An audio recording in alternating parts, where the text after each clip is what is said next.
ಅಯ್ಯ ರಾಘವ ಹೇಳಿದ್ದು ಹೆಂಗಸರಿಗೆ ಅರ್ಥ ಆಗ್ಲಿಲ್ವಾ? ನಾನೇ ಬರ್ತೀನಂತೆ. ನೀನು ಸೇರ್ಕೊಂಡ್ಬಿಟ್ಟಿಯ ಇವ್ರ ಜೊತೆಗೆ? ಮತ್ತೆ ನಾವೆಲ್ಲ ಹೆಂಗಸ್ರೆ.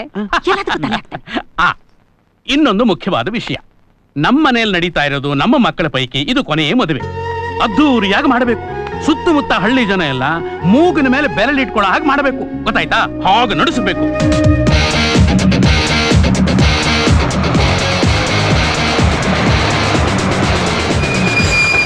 ನಾವಂತೂ ಮೊಮ್ಮಕ್ಳು ಮದ್ವೆ ನೋಡ್ತೀವೋ ಇಲ್ವೋ? ಅಲ್ಲ, ಈ ಮನೇಲಿ 3 ಮದ್ವೆ ಆಯ್ತು.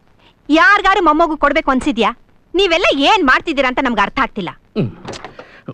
ಸಾಕೆ ಸಾಕು, ಬೆಳಗಿನ ಕೋಟ ಮುಗಿದಿದೆ. ಏನಾದ್ರೂ ಇದ್ರೆ ಸಂಜೆಗೆ ಇಟ್ಕೋ. ಓ,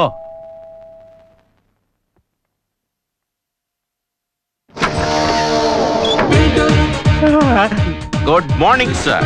ಗುಡ್ ಮಾರ್ನಿಂಗ್ ರೀ ಸರ್. ನಾವು ಮಿಸ್ಟರ್ ಪೇಂಟರ್ ಕಂಪನಿಯಿಂದ ಬಂದಿದ್ದೀವಿ. ನಾನು ಗೋಪಿ. ನಾನು ಶಿವ್. ನಿಮ್ಮ ಮನೆಗೆ ಬಣ್ಣ ಹಾಕಿಸ್ಬೇಕಂತ ಫೋನ್ ಮಾಡಿದ್ರಲ್ಲ?